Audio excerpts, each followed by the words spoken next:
Bonjour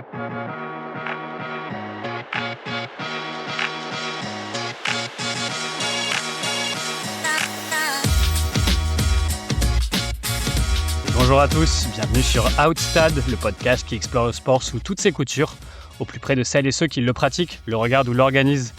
Aujourd'hui, pour animer avec moi, j'ai le plaisir d'être accompagné de Rémi, juste avant son départ pour les États-Unis pour participer à l'organisation de la Coupe du Monde, parce qu'il n'est pas dans la pré-liste de Didier Deschamps malheureusement. Comment ça va Rémi, t'es prêt ? Salut Maxime, salut à tous. Bah écoute, on finalise les derniers détails, la valise est commencée, mais voilà, on va tout faire pour être aussi prêt et avoir la même forme que notre potentielle équipe championne du monde, l'équipe de France. Super. Et aujourd'hui, dans Outstad, on accueille non pas un, mais deux invités. Et ils ne seront pas en sous-nombre pour nous parler d'un sujet qui est peut-être l'un des moins connus du grand public quand on parle d'organisation sportive, mais sans lequel aucun événement ne peut vraiment avoir lieu. On va parler des achats dans le sport. Parce qu'avant qu'un match ne commence, qu'un marathon ne soit lancé ou qu'une cérémonie d'ouverture ne démarre, il n'y a absolument rien qui n'arrive par magie le jour de la compétition. Les équipements, les prestataires, les fournisseurs, tout ça, ça doit être imaginé, négocié, livré et parfois dans des délais assez incroyables. Je pense qu'ils vont nous en parler. Même si pour beaucoup d'entre nous, achat sportif, ça signifie surtout aller chez Decathlon un samedi après-midi. Pour nos invités, on va parler d'un tout autre niveau. Ils vont nous expliquer comment on planifie les achats d'un événement comme les Jeux Olympiques, une Coupe du Monde ou un Euro. Qu'est-ce qui change par rapport à des achats classiques ou comment des clubs ou des fédés peuvent aujourd'hui essayer d'intégrer des enjeux comme les enjeux environnementaux dans leur manière de fonctionner. Et avec évidemment tout leur lot de galères, d'imprévus et de petits stress qui accompagnent tout ça. Tout ce qu'on adore découvrir dans les coulisses du sport. Donc sans plus attendre, on est très heureux d'accueillir Antoine Mercer et Olivier Debargue sur Outstad. Comment vous allez ?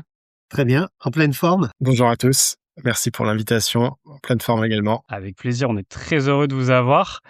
Et du coup, pour rentrer dans le vif du sujet, parce que faut que nos auditeurs ils vous connaissent un petit peu plus, ils connaissent un peu plus nos invités, on va vous mettre à contribution d'entrée. Pour renforcer un petit peu le challenge, parce que comme dans n'importe quel dossier d'achat, on va ajouter quelques petites contraintes, quelques petites conditions.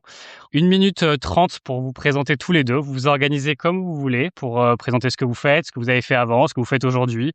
Et la dernière petite condition qui va rendre les choses un peu plus piquantes, c'est d'essayer de pas utiliser le mot achat. Alors il y a pas de sanction évidemment si vous glissez, mais ça va vous demander un petit exercice d'imagination. Je t'en prie Olivier. Merci, bonjour à toutes et à tous, bonjour Maxime, bonjour Rémi, salut Antoine. On a fait équipe avec Antoine, donc on va parler sans doute à deux voix. En ce qui me concerne, moi j'ai une longue expérience dans ce métier. Je suis passé par les différents points cardinaux qui peuvent exister en la matière, en France, un peu aux États-Unis, et puis dans divers contextes. Une grosse boîte américaine qui s'appelle General Electric. Ensuite, j'ai monté une équipe chez France Télévisions pour piloter ces enjeux, et puis j'ai eu la chance, l'honneur de rejoindre le comité d'organisation des Jeux olympiques et paralympiques de Paris 2024 au sein du comité de direction. Donc voilà un peu pour quelques mots sur mon parcours. À toi Antoine. Et pour ma part, ça fait une dizaine d'années que je travaille dans l'événementiel sportif et au contact de divers acteurs, commençant par l'Euro 2016 de football, la Fédération française de football, la Coupe du monde féminine, où j'étais en charge de m'occuper de faire du lien avec les clients internes pour sécuriser leurs relations fournisseurs et optimiser le budget. Et j'ai fini dans les équipes d'Olivier pendant 5 ans avec le succès et le plaisir qui en ont découlé. Super, pas de glissade et je pense qu'on a respecté le timing. On lève le tabou, ça sera plus simple. Du coup, est-ce que vous pouvez nous expliquer un petit peu ce que ça veut dire les achats dans le sport ? Parce que quand on entend ça, je pense que le grand public pense des maillots et des ballons globalement. Et je pense que c'est un petit peu plus complexe que ça. Vous pouvez nous faire un peu un tour d'horizon de ce que ça veut dire les achats dans le sport ? Alors je vais peut-être prendre la main et dire quelques mots, puis je laisserai Antoine parce que c'est un spécialiste du sujet, mais la réalité c'est que on est dans de l'événementiel, dans du spectacle, et que il y a beaucoup de choses qui sont externalisées, qui sont achetées à l'extérieur, une majorité de choses, et que donc pour organiser un événement, et c'est même vrai, je pense, pour la vie des clubs ou des peut-être un peu moins des fédérations, mais il y a beaucoup de nécessité de faire appel à beaucoup de métiers différents, de compétences externes. Et donc, un organisateur d'événements, pilote finalement de nombreux acteurs et fournisseurs. Donc, les achats ont vocation à s'assurer que ces fournisseurs, ces acteurs sont au rendez-vous, que on les met en concurrence, qu'on les consulte, qu'on les embarque dans le projet, qu'on contracte avec eux, qu'on négocie avec eux et qu'on pilote l'exécution de leurs prestations de manière à ce que toutes les pièces du puzzle s'assemblent et que derrière, comme un chef d'orchestre, en fait, on a envie que la musique soit bonne et qu'elle soit au rendez-vous le jour J. Et pour compléter peut-être le propos d'Olivier, pour ce qui est des clubs ou des fédérations, on pense souvent aux achats sportifs des joueurs ou alors de tout ce qui est inhérent au terrain. En fait, il y a toute la partie, la face immergée de l'iceberg, c'est tout ce qui fait fonctionner le club, notamment. Donc, c'est tous les prestataires annexes, sécurité, restauration, logistique, etc. Et tout ça, c'est des contrats qu'il faut tout autant verrouiller que des contrats de footballeurs. Ouais, alors, avec des clauses qui sont sûrement moins sensibles, mais en tout cas, voilà, c'est vraiment les deux pans de la bonne santé d'un club ou d'un organisme, c'est de gérer à la fois son sportif, mais l'extra sportif, il est tout aussi important et tout aussi stratégique. Et justement, entre le sportif et l'extra sportif, entre guillemets, dans tout ça, est-ce que vous avez, je sais pas, est-ce que c'est comparable d'un événement à l'autre, d'un club à l'autre, ce que ça représente en termes d'équilibre, ou c'est très variable en fonction des environnements? Là, juste, moi, je vais mettre un coup d'œil dans le rétro et Olivier mettra en perspective avec ce qu'on a mis en place chez Paris 2024, parce que, on rappelle, moi, à l'Euro 2016, c'était à peu près 600 millions d'euros de budget pour l'organisation de l'événement. J'étais seul aux achats. Donc, avec un rôle un peu de numéro 10 à devoir un peu échanger avec tous les opérationnels pour comprendre leurs besoins et être sûr que ça coche toutes les cases. Et c'est là où j'ai eu le plaisir de travailler avec Rémi. Là où, dans l'équipe d'Olivier, on a, je sais plus, Olivier, à combien on a fini aux achats, c'est toi qui as le chiffre exact, mais pour montrer un peu que ça dépend des dimensions et les ambitions que se donnent aussi les organisateurs sur ces thématiques-là. Oui, alors en termes d'effectifs, j'étais une petite équipe commando qui a grossi avec l'événement. Alors j'ai démarré tout seul, mais assez vite j'ai constitué une petite équipe de 4 ou 5 personnes dont Antoine faisait partie sur les premières années. Et puis on est monté en puissance. Au maximum, nous étions 16 pour piloter un chiffre d'achat de l'ordre de 3 milliards d'euros. Et pour mettre en perspective, le budget des Jeux de Paris 2024 du comité d'organisation, c'était 4 milliards 5. Donc les achats représentent 3 milliards 2 sur 4 milliards 5. Et ça, c'est sans compter on va dire des fees ou des redevances qu'on devait au CIO. Donc j'exclus un peu ça parce que c'est pas des vrais achats. Mais c'est pour dire l'importance que représente dans un événement la partie achat. On est quand même sur du 2/3 ou 3/4 en termes de poids. Et là-dedans, est-ce que c'est le même, là, on est sur des ordres de grandeur très différents. Tu as cité Antoine, l'Euro et Olivier, tu as donné des ordres de grandeur pour les Jeux Olympiques. Est-ce que c'est le même métier, entre guillemets, d'acheter pour un événement comme l'Euro, qui est déjà un événement d'une belle envergure, d'acheter pour les Jeux Olympiques, voire si on prend un petit club ou une course ou quelque chose comme ça, un petit événement sportif, est-ce que c'est le même métier à chaque fois, ou justement, est-ce que les enjeux changent beaucoup, j'imagine? Alors moi pour le coup, j'ai dû clairement me réinventer quand j'ai intégré les équipes d'Olivier parce que contexte commande publique, donc soumis à la commande publique, au marché public, etc. Ce qui n'était pas le cas avant à la Fédération française de football ou sur la Coupe du Monde féminine ou l'Euro 2016, où on a toujours réussi à avoir des dérogations pour ne pas être soumis au code de la commande publique. Donc c'est clairement, j'ai appris un nouveau métier avec tout ce que ça comprend, des nouvelles règles, et donc j'ai eu une deuxième carrière en fait limite acheteur. Donc ça, tout en étant dans un environnement d'événementiel sportif. Donc ça, c'est quand même très riche. Et maintenant, en étant sorti des Jeux et donc en ayant enlevé la casquette commande publique, il y a plein de choses qu'on garde, et c'est ce qu'on met aussi maintenant à contribution des clubs.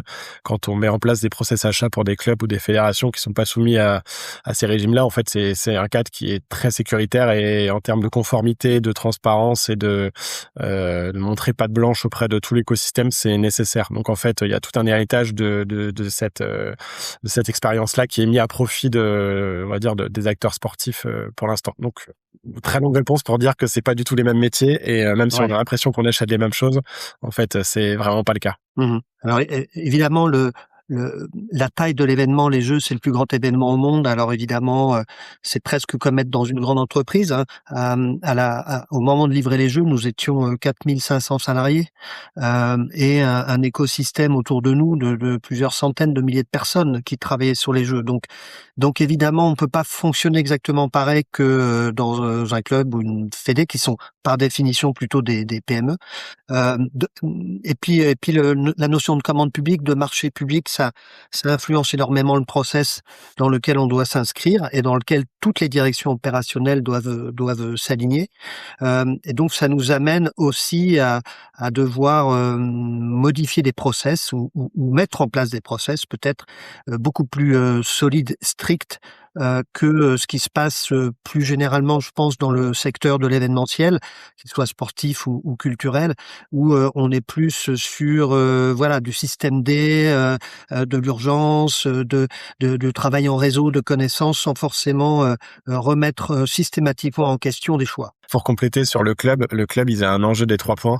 Ça, c'est une réalité. En fait, le week-end prochain et le match à venir, c'est le plus important. Prendre le pas de côté, se faire cette planification, cette projection, c'est quelque chose qui est pas habituel dans le modèle. Donc nous, on essaye de les aider un peu à voir après, mais on est un peu le poil à gratter. Du coup, pour leur dire, essayez de prendre un peu de hauteur pour anticiper, parce que vous aurez d'autant plus de leviers et d'atouts pour négocier avec vos fournisseurs. Et je pense que ça va faire le lien avec la suite. Mais en tout cas, dans le sport, il y a des vrais leviers de négo qui sont très importants et qu'il faut pas galvauder. Je voulais vous demander justement, au-delà des enjeux, par exemple, de commande publique, est-ce que le sport en tant que tel ou l'événement sportif en tant que tel, il fait varier votre métier, vous? Alors moi, à mon sens, mais j'ai pas forcément pratiqué autant d'événements que Antoine, mais à mon sens, il y a une vraie distinction à faire entre le pur événementiel, le one shot, Ouais. et je dirais ce qui fonctionne plus comme une entreprise classique, qui serait un club ou une fédération, où il y a la répétition, il y a les process, il y a des routines, et il y a des choses qui peuvent se mettre en place et qui sont Sur le long terme, ouais. récurrentes. Donc, on n'aborde pas exactement de la même façon ces deux enjeux-là. Finalement, un club, une fédération, c'est comme une entreprise. On achète beaucoup de choses pour produire un spectacle, mais on va se rendre compte que, au fond, comme dans n'importe quelle entreprise, on achète de l'immobilier, on achète des moyens de transport, on achète de la logistique, on achète de la restauration, on achète de quoi fonctionner. Et ça, c'est relativement commun à tous. Donc, le sport amène quelques particularités, mais comme n'importe quelle entreprise dans son OK. métier, au fond, en termes d'achat, quand on maîtrise ce métier et quand on acquiert de l'expérience, eh ben, on peut parfaitement se projeter dans un nouveau secteur et poser les bases et bien faire le job. Donc, beaucoup de gens qui ont rejoint les Jeux n'avaient jamais organisé d'événementiel. Ils sont arrivés avec leur expertise métier et ils l'ont ajusté éventuellement pour que ça fonctionne bien avec l'événement à produire. Mais il y a quand même une grosse base qui fait que le sport, c'est pas un ovni en fait. Il y a moyen de travailler, de professionnaliser quelque chose dans des process comme dans n'importe quelle entreprise. Est-ce que malgré tout, là-dedans, il y a des situations où vous êtes retrouvés dans des commandes très improbables ou des choses à sourcer, à acheter très improbables là-dedans? J'imagine que notamment Antoine, je pense, dans les différentes expériences sportives, est-ce que tu as eu quand même des petites missions impossibles? Alors moi, l'achat le plus cocasse, ça a beaucoup fait parler. J'étais en charge de quelque chose qui a été très consommé au village olympique. Je pense que ça va parler à beaucoup de monde. Donc ça a été un sujet qu'il a fallu mener avec Olivier. Ça nous a fait des nombreuses discussions. On peut le préciser, oui, pour nos auditeurs, on parle donc bien de l'achat des préservatifs à destination des athlètes au village olympique. Alors sur les préservatifs, c'était intéressant parce qu'évidemment il y a la question du nombre, mais il faut voir que derrière ce qui peut paraître complètement dingue quand on fait un calcul de nombre de jours de présence dans le village fois le nombre de préservatifs, on se dit ils en utilisent quand même individuellement plusieurs par jour. Le calcul mérite d'être pondéré par une petite histoire qui est que d'abord il y a un enjeu de santé publique. Vous mettez 10 000 personnes dans un village et ils ont entre 18 et 30 ans. Avec le fait de fraterniser. Beaucoup d'athlètes ont témoigné du fait que pour eux, la vie au village était presque aussi importante que la compétition elle-même. On a aussi des pays pour lesquels il n'y a pas de conditions sanitaires et donc pour eux c'est l'occasion de revenir à la maison avec un peu d'équipement pour se protéger. Donc il y a tout un tas de bonnes raisons qui expliquent ce phénomène des préservatifs dans les Jeux Olympiques. Alors ma liste, même si pour l'essentiel on est sur des choses un peu classiques, on a quand même un peu d'exotisme. Alors on a acheté des tonnes de glaçons. Pas simplement pour mettre dans le Coca-Cola, sponsor des Jeux, mais aussi pour le domaine médical, pour les athlètes. Et donc ça, c'est des tonnes de glaçons. Bien sûr, fallait acheter des médailles, il fallait acheter les premiers secours, ce qui était assez compliqué parce que on fait face là à une demande supérieure à ce que le marché s'est proposé. Les mascottes gonflables et les personnes qui allaient dans les mascottes gonflables pour un certain nombre d'animations. Bien sûr, il fallait sourcer au moins 1300 bus. Il a fallu négocier et trouver des prestations d'influenceurs.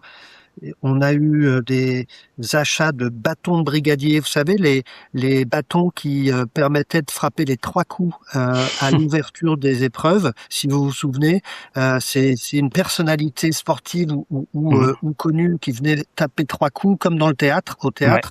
Et ces 3 coups, c'était avec des bâtons de brigadier, ce qui s'appelle des bâtons de brigadier qu'il a fallu acheter auprès de la Comédie Française d'ailleurs.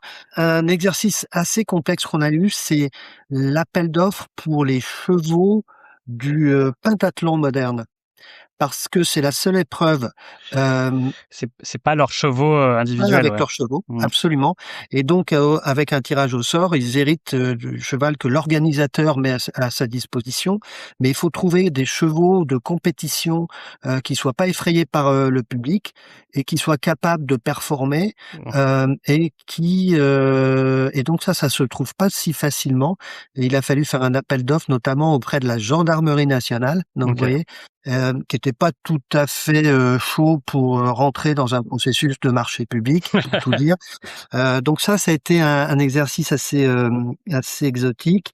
En parlant d'exotisme, il a fallu trouver des pirogues aussi et des personnes habilitées à aller sur la vague à Tehupo et donc faire matcher commande publique avec des piroguiers tahitiens, ça a été un sacré sujet aussi. Donc voilà, on y est arrivé, mais ça nous a valu quelques nuits blanches avec Olivier pour échanger avec le local pour essayer de leur faire comprendre les besoins. Est-ce qu'on peut dire que sur cet achat, vous avez plutôt ramé ? On n'a pas pris l'eau. Ah, pas mal. Et il y a un autre exemple très délicat qu'on a eu, c'est sur le plan médical, c'est que sur place, il y a un seul hélicoptère de la sécurité civile.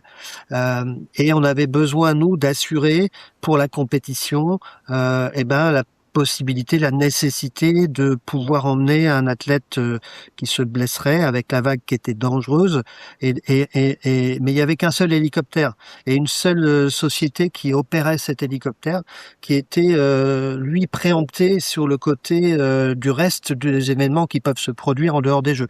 Donc il fallait trouver une solution et on l'a trouvé, mais c'était compliqué, y compris aller chercher potentiellement en Australie des moyens pour savoir couvrir ce besoin des Jeux.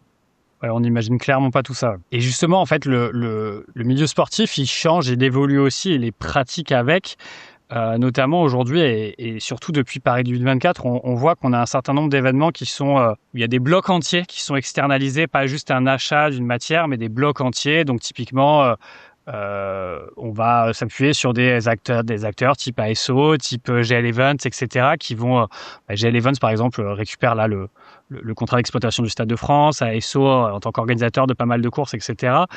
Et un certain nombre de ces infrastructures, ces structures vont récupérer des blocs entiers d'une organisation. Comment ça se passe, vous, niveau achat, puisque ça change quand même pas mal les choses. Vous passez d'acheter du matériel, par exemple, à acheter une prestation complète. Donc, qu'est-ce qui évolue pour vous là-dedans avec cette évolution des pratiques ? Tout vient d'une très bonne idée qui a émergé dès la candidature sur le fait que D'abord, il y avait un nouveau modèle d'organisation des jeux que le CIO voulait mettre en place, qui s'est appelé la New Norm, et qui visait à simplifier l'organisation des jeux. Et ça nous amenait aussi à nous poser la question de dire, au fond, en France, on a la chance d'avoir des structures capables d'organiser des compétitions au niveau mondial.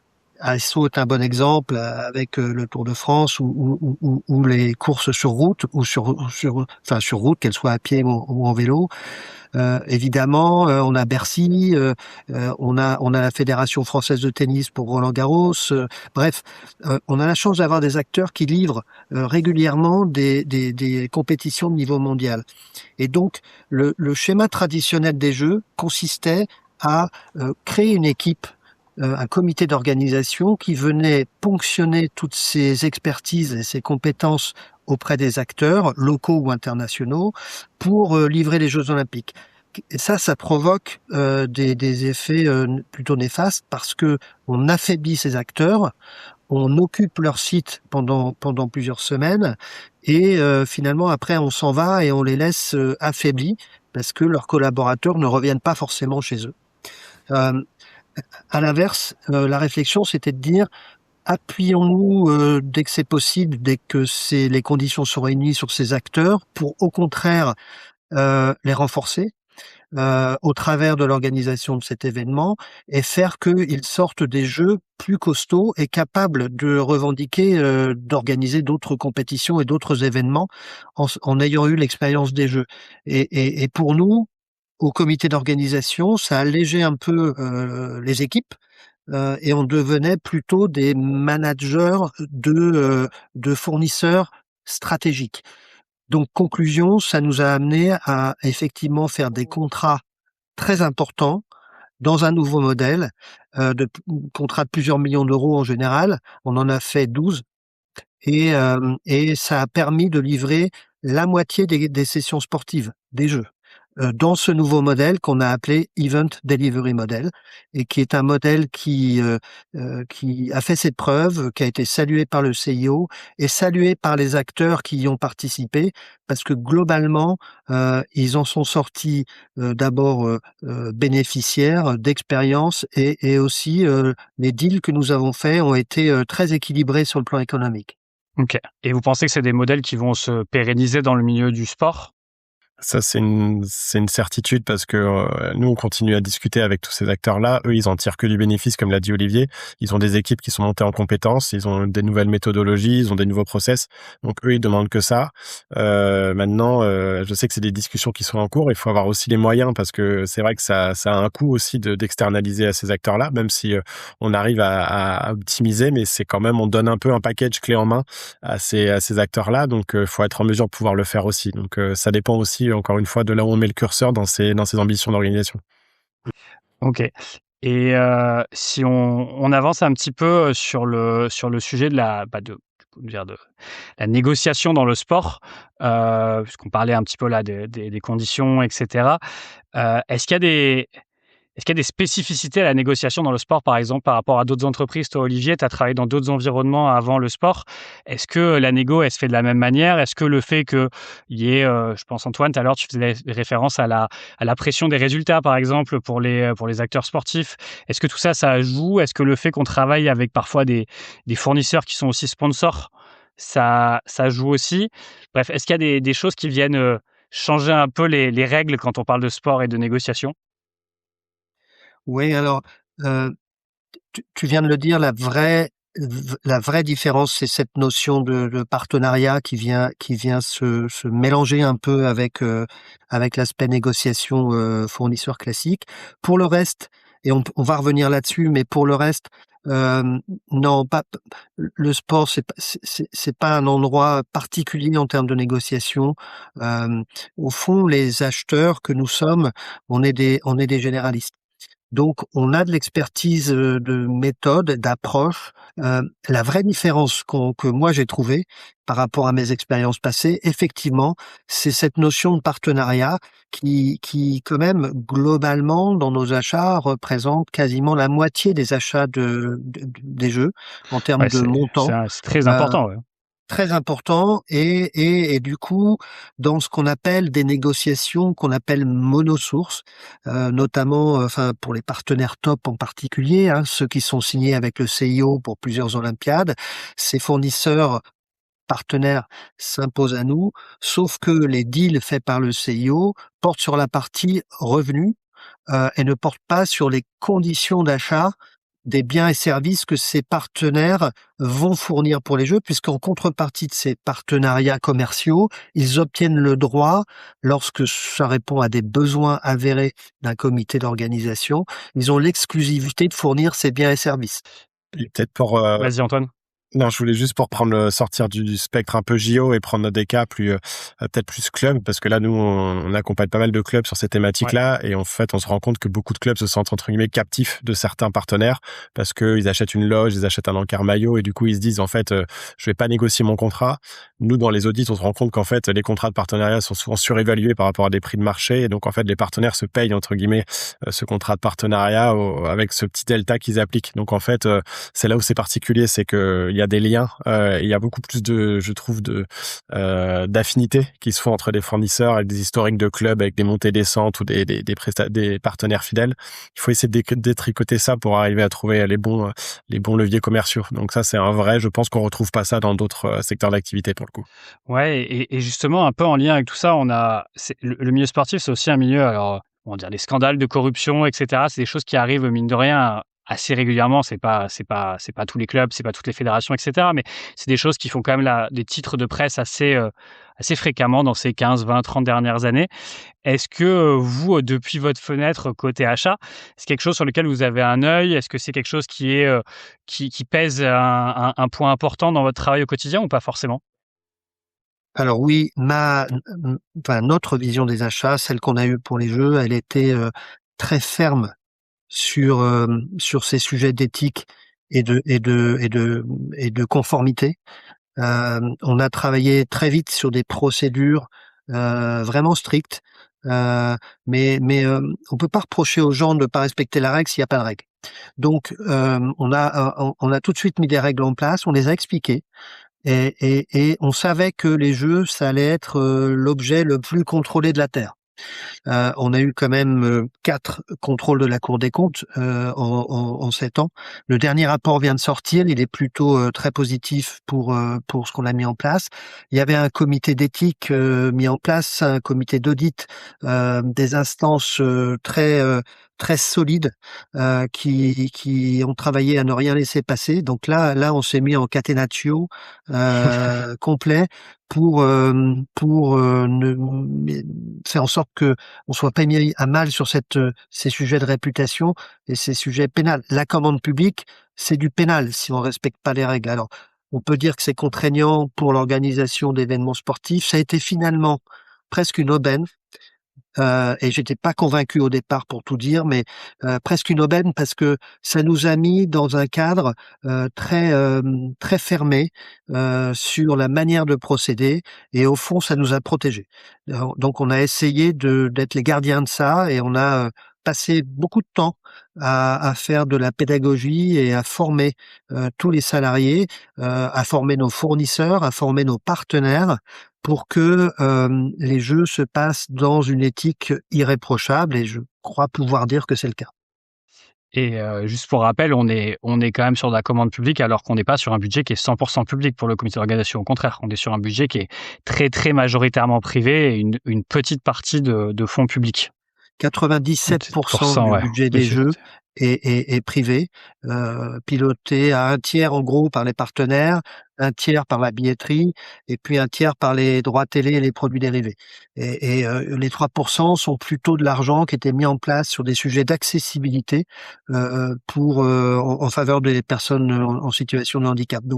Donc oui, on est sur de l'argent privé. C'est souvent méconnu par le grand public, même si l'État était en garantie en cas de déficit, d'où les contrôles nombreux dont on a fait l'objet pour éviter tout déficit. Et la réalité, c'est que les Jeux sortent avec un bénéfice de, pour l'instant, 76 millions d'euros, mais probablement autour de 100 parce qu'on est en train de liquider les dernières provisions. Ouais.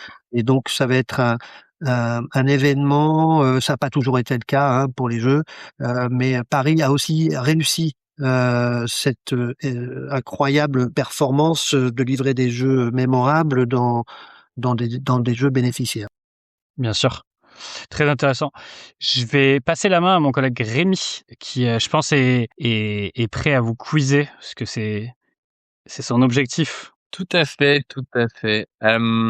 Alors, je sais que messieurs, vous êtes des experts dans votre domaine de compétences, un peu capable de tout faire, comme un peu des milieux box-to-box, comme on dit dans le milieu du football. On va donc jouer ensemble. On va faire l'équipe Olivier et Antoine contre Maxime, qui représente fermement l'équipe d'Austad. Et c'est un quiz que j'ai thématisé, donc les achats dans le sport, gros chèque, panic buy et salaire à l'appel. 3 questions, donc 1 point par bonne réponse. Le gagnant de ce quiz est l'équipe qui aura le plus de points à la fin. Est-ce que vous êtes tous prêts, messieurs? Prêt. Carrément.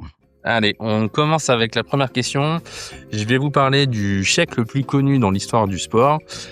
C'est évidemment le chèque qui a permis de payer la clause libératoire de Neymar da Silva Santos Junior pour le libérer de son contrat du FC Barcelone. C'est une question un peu à tiroir. Est-ce que vous êtes en mesure de me donner, petit 1, le montant de ce chèque, petit 2, la banque émettrice de ce chèque, et petit 3, l'entreprise payeuse donc qui a fourni les fonds pour ce transfert? J'ai le montant. Alors vas-y Antoine. Il était facile à retenir parce que c'était 2-2-2, c'est 222 millions. C'est ça. Pardon Maxime, j'ai joué sur je le buzzer. Je l'avais aussi. J'ai voulu dégainer vite parce que les 2 autres réponses, je les ai pas, très honnêtement. Donc, allez, je vais vous aiguiller un peu sur la banque émettrice. On parle d'une banque française, pour le coup, qui est très souvent associée à un autre sport de ballon que le football. Voilà. Banque Populaire. Société Générale. Non. Ah, ça serait Société Générale, ouais. Bien joué Olivier, plus logique. C'est la SOG, effectivement. Pour la petite anecdote, c'est l'agence Paris 18e qui a émis ce chèque. Voilà. Et du coup, le payeur, celui qui a financé du coup cette clause libératoire, je ne sais pas si vous l'avez. Lui-même. Non, justement, petit indice, ce fut un des sponsors maillots du PSG, étonnamment, pendant quelques années, en lien avec le Qatar. Qatar Airways. Paris. Un autre type de service. Emirates. Visite Qatar. Autre chose, beaucoup plus lié au milieu de l'argent. Bank of Qatar. Allez, je te l'accorde, c'est pas le vrai nom, mais c'est donc la Qatar National Bank, Ok. qui a donc émis via la société. Via l'agence de la Société Générale du 18e arrondissement. Voilà, qui a dû signer un chèque de 222 millions. Je pense que c'est un record français sur. Oui, ça doit pas arriver tous les jours, ouais. Bon, j'accorde le premier point à l'équipe Olivier Antoine, parce qu'ils ont eu les deux premières parties de la réponse. Merci. On passe à la deuxième question. Du coup, si vous êtes toujours prêts, alors vous allez estimer à $1 million près à quel prix a été adjugé donc en octobre 2019 via la maison Sotheby le manifeste des Jeux Olympiques, qui a donc été rédigé et dicté par le baron de Coubertin en 1892 et qui du coup est ce qu'on considère l'une des pièces fondamentales de l'histoire des Jeux Olympiques modernes. À $1 million près. Est-ce que... Pas une fourchette Pas de fourchette, non. Nous ne sommes pas au restaurant. Moi, je verrais bien quelque chose autour de... Pas supérieur à 15.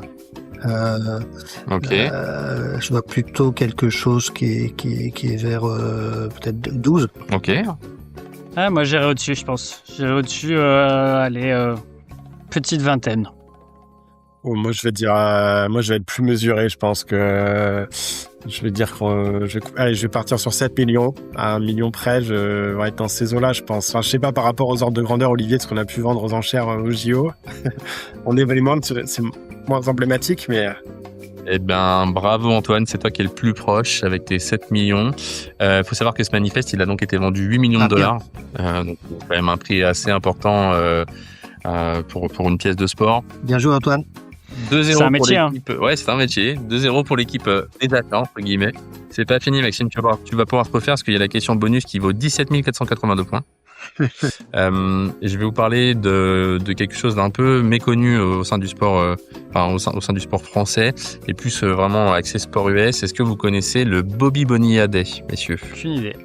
Voilà, aucune idée. Je m'en doutais. Bobby Bonilla, c'est un joueur de baseball qui jouait pour l'équipe des New York Mets dans les années 2000, fin 90, début 2000. Et en fait, les Mets avaient un souci de trésorerie et ils ont voulu étaler le montant de son contrat sur certaines années, qui est autorisé dans le sport US, sur un certain nombre d'années. Et en fait, pour la petite histoire, chaque année, chaque 1er juillet, depuis 2011, il reçoit un chèque annuel d'un certain montant. Et du coup, c'est pour ça que le 1er juillet devient le Bobby Bonilla Day dans l'esprit des supporters de baseball et des sports US aux États-Unis. Du coup, donc depuis 2011, il reçoit un chèque. Est-ce que vous êtes en mesure de me donner, toujours pareil, à 2 ans près, l'année de fin de ce contrat, donc jusqu'à quand il court? Et super bonus, si vous avez à peu près à $100,000 près le montant du chèque annuel qu'il reçoit, et vous serez en mesure de remporter les points de la question bonus. 2050. Ok, 2050 pour toi. Ça a commencé en 2000, tu disais, ça a commencé... 2011, il a commencé en 2011 cet étalement de ça a paiement. été un truc sur 30 ans, 25 ans. Donc 2010, 2035, 2038. 2038 pour toi Olivier, et pour toi Antoine? Les contrats aiment bien les chiffres. Moi, je verrais bien 2040 ou 2035. Allez, on va dire 2035 pour être assez proche d'Olivier. Ok. Première partie de la réponse, vous me bluffez, messieurs, parce qu'effectivement, c'est un paiement étalé jusqu'en 2035. Yes. Donc, bravo, Antoine. Ah non, c'est la déduction d'Olivier qui m'a régulier. Hein. Donc, c'est vraiment un paiement très spécifique au contrat dans les sports US. Et allez, rapidement, je vous la donne, parce que le score est fait, mais chaque 1er juillet, donc Bobby Bonilla reçoit un chèque de $1,2 million. Donc, ce qui lui assure une rente annuelle très sympathique. Et je pense, fait exemple d'un amortissement de contrat assez fabuleux pour les acheteurs que vous êtes et pour tous les comptables qui nous écoutent. Faut pas que Chelsea entende ce mécanisme-là, je pense. Non, sinon ça va leur donner de mauvaises idées, effectivement. Ouais, bien bravo, messieurs. Vous avez totalement battu l'équipe d'Outstad à plat de couture, donc avec un petit Fanny pour Maxime aujourd'hui. Ouais, c'est pas brillant. Puisqu'on parle de 2035, on parle si on se projette un petit peu, les Jeux de Paris 2024 ont tenté de mettre en avant des questions d'héritage, notamment, forcément en termes d'achat notamment. Est-ce que vous pouvez nous en parler un petit peu? Alors, je pourrais en parler pendant des jours, mais je vais faire court. C'était un enjeu, lui aussi embarqué dès la candidature de Paris et dans la vision que Tony Estanguet et son équipe ont défini dès 2019 sur les enjeux des jeux. On voulait des jeux spectaculaires, on voulait des jeux ouverts à tous. Il y avait l'idée que le sport change les vies et il y avait l'idée qu'on voulait faire des jeux spectaculaires et durables. Donc on avait ce que j'appelle moi la couverture aérienne dès le début pour ensuite décliner une politique achat alignée avec cette vision d'entreprise en fait du projet. Donc c'est assez naturellement que on a été amené à avoir un angle très développement durable autour de la notion d'achat. Et dans cette notion de développement durable, le premier pilier pour nous, c'est l'économie circulaire et la seconde vie, et donc l'héritage matériel des jeux, au-delà de l'héritage immatériel, puisqu'on a aussi des process et des façons de faire les choses dont on a parlé tout à l'heure, qui sont aussi un héritage. Et donc, ça n'était pas une contrainte. Moi, c'est un terrain de jeu que j'ai toujours voulu développer au sein de la fonction achat, cette notion que j'ai appelée stratégie responsable des achats, et non pas une stratégie d'achat responsable. En gros, c'est de dire dans tous les actes d'achat qu'on va être amené à faire, on va essayer de donner la meilleure dose ambitieuse mais réaliste de durabilité et d'héritage. Donc, c'était plutôt une opportunité qu'on a développée jusqu'à la dissolution de la structure, puisque évidemment, lorsque la fête se termine, il faut tout ranger, il faut ranger sa chambre, mais on avait aussi fait la promesse de ne rien jeter. Du coup, ça a 2 conséquences. D'abord, on a dû mettre en place un certain nombre de dispositifs pour répondre à cet objectif et à cette promesse. Et puis deuxièmement, c'est assez naturellement que cette responsabilité de dissolution a été confiée à la direction des achats, parce que on avait à l'origine achetés, et donc il était assez logique qu'on négocie la sortie, notamment avec nos fournisseurs ou partenaires, ou des nouveaux acteurs qui ont bénéficié de l'héritage. Ce que je peux dire aussi, c'est que du coup, dans notre stratégie, sur nos actifs, ce qu'on appelle nos actifs, c'est-à-dire tous les biens matériels qu'on a été amenés à acheter, pour 90% de ces actifs, la solution de sortie était prévue dès le départ. Dès l'achat, on avait trouvé la solution de sortie, donc on a dû gérer que 10% de trucs, mais ce qui fait quand même 600, au moins 600 000 trucs à gérer à la sortie, et des choses qu'on ne connaissait pas forcément, notamment tout ce qui a été acheté pour les cérémonies d'ouverture, de clôture et d'ouverture, qui était un secret d'État, où même la direction des achats n'était pas au courant de ce qu'il y aurait, et donc on s'est retrouvé avec des tonnes de costumes notamment à gérer en seconde vie très vite à la sortie de l'événement. Et justement, en fait, là, on a pas mal parlé des jeux. Est-ce que aujourd'hui, dans ton expérience, toi, Antoine, avec les clubs que vous pouvez accompagner aujourd'hui, c'est des choses c'est des principes qui continuent à infuser, c'est des choses qui sont faisables à l'échelle de clubs ou de fédérations? Ouais, il y a toutes les initiatives sont faisables en fait. C'est-à-dire de repenser son modèle d'appro. C'est-à-dire que nous on est des acheteurs, mais en fait on va des fois un peu se tordre le pied et on va pas acheter. C'est-à-dire qu'il y a des choses qui existent où on va louer des choses. En fait, on va repenser le modèle d'appro. Et ça c'est un peu nouveau parce que les clubs, c'est vrai que les stocks sont d'une année à l'autre, sont logotypés sur une saison ou autre. Donc il y a des choses qui sont c'est des consommables, mais nous on essaye de pour tout ce qui est pas on va dire charté avec des choses périssables, on va essayer de se dire on capitalise sur l'existant, on mutualise, on crée des centrales d'achat pour que des clubs achètent en commun.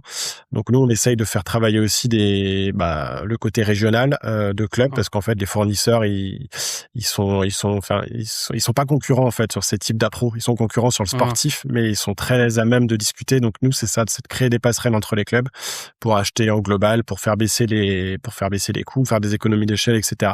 Donc ça c'est un vrai héritage des jeux qu'on porte, c'est de repenser le modèle et de faire des achats par essence responsables. En fait, on peut plus acheter comme avant, et donc ça c'est une vraie logique à mettre en place et à faire infuser. Et il n'y a pas de mauvaise volonté, au contraire, c'est juste qu'ils n'ont pas le temps ou pas le réflexe de le faire, juste ils ont besoin d'être accompagnés en fait. Ok, super. Je vous propose qu'on conclue là-dessus et avec une dernière question. On demande ça à tous nos invités, et vous êtes deux, donc vous aurez chacun une réponse. Si vous pouviez donner une loi qui portait votre nom, comme la loi Evin par exemple, ou ce genre de choses-là, donc la loi de Debargue ou la loi Mercer, vous avez carte blanche entière. Vous pouvez faire quelque chose en lien avec les achats, vous pouvez faire quelque chose complètement différent. Qu'est-ce que ça serait? Et encore une fois, vous pouvez être très sérieux ou être loufoque. C'est vous qui décidez. Peut-être deux idées, même si Alors, la loi de Debargue 1 et la loi de Debargue 2. j'ai essayé dans mon métier de rester un peu éloigné des sujets politiques qui sont des enjeux très forts sur les jeux, et parfois des pressions qu'on pouvait avoir. Pour ne pas dire que, par exemple, la commande publique, les marchés publics interdisent la préférence nationale. Par définition, tous les pays de l'OMC doivent être à égalité de chance sur les appels d'offres qu'on publie. Ça n'empêche pas les politiques élus de nous dire mais pourquoi vous n'achetez pas français? Donc j'ai essayé de rester un peu loin de la politique. Moi, j'aurais tendance à dire qu'il y a deux actions quand même publiques qui pourraient aider. Un, peut-être adopter ce qu'on a fait pour dire en matière d'événements sportifs ou culturels, on ne jette rien, et c'est une obligation, parce que ça pousse à trouver des solutions circulaires et des solutions de recyclage et des solutions d'héritage. Et c'est possible, on l'a fait pour les jeux, ça doit être donc possible pour n'importe quel événement. Donc ça serait un peu une idée. Okay. L'autre idée, c'est plus de favoriser le rééquipement des infrastructures sportives, gymnases et autres, parce que le sport pour tous, c'est ça qui est important, et on voit bien que nos infrastructures sont vieillissantes, et que les jeux ont créé un appel d'air sur pas mal de sports qui malheureusement on ne trouvait pas ni les éducateurs ni les infrastructures pour pouvoir permettre à ces vocations de jeunes enfants ou d'adolescents de se mettre au sport, et ça c'est un problème publiques d'investissement et de politique. Et donc, je pense que ce serait un axe sur lequel je crois qu'il faudrait agir, avec l'idée que le budget du ministère des Sports arrête de diminuer chaque année et plutôt soit en augmentation tous les ans. Je rebondis là-dessus. Ouais, c'est un sujet qui est notamment porté dans le dernier livre de Guillaume Ditch et de Jean-Baptiste Guégan, La France n'est pas un pays de sport, pardon, qui revient sur ce sujet d'équipement sportif et d'équipements sportifs vieillissants notamment, et plus adaptés aux tailles de classe, plus adaptés aux distances, etc., avec les infrastructures scolaires. Et c'est un sujet très intéressant pour ceux qui sont concernés par le sujet. Antoine, à toi du coup, pour la loi Mercer. La loi Mercer, elle va être très opportuniste. Elle va imposer toutes les structures sportives de se doter d'un service achat. Comme ça, je fais une petite pièce dans la machine box to box pour dire que prenez des ressources achats pour vous faire accompagner sur ces thématiques. Donc, sous couvert de subventions ou alors de financement, il faut prendre ces sujets d'achat parce que on s'improvise pas acheteur. Et je pense que ça a été un peu tout le fil rouge, c'est une vraie expertise. Ouais. Et donc voilà, tout simplement, la loi Mercer, c'est de se doter de services achats dans toutes les structures liées au sport. C'est très direct, mais très juste en même temps. Merci beaucoup, messieurs. C'était très intéressant pour mettre en lumière pas mal d'enjeux que je pense le grand public ne connaît pas forcément. J'espère que vous avez pris du plaisir aussi à parler de tout ça. J'ai aucun doute là-dessus. Pour rappel, tout le monde, abonnez-vous. N'hésitez pas à écouter nos différents épisodes auparavant. Donc sur les transports, la sécurité, différents petits formats aussi à Outstad Story. Tout est disponible sur nos réseaux et notamment sur Instagram. Merci beaucoup à tout le monde. Merci Olivier, merci Antoine, merci Rémi. Merci à vous. Et à très vite. Merci, c'était très sympa, merci.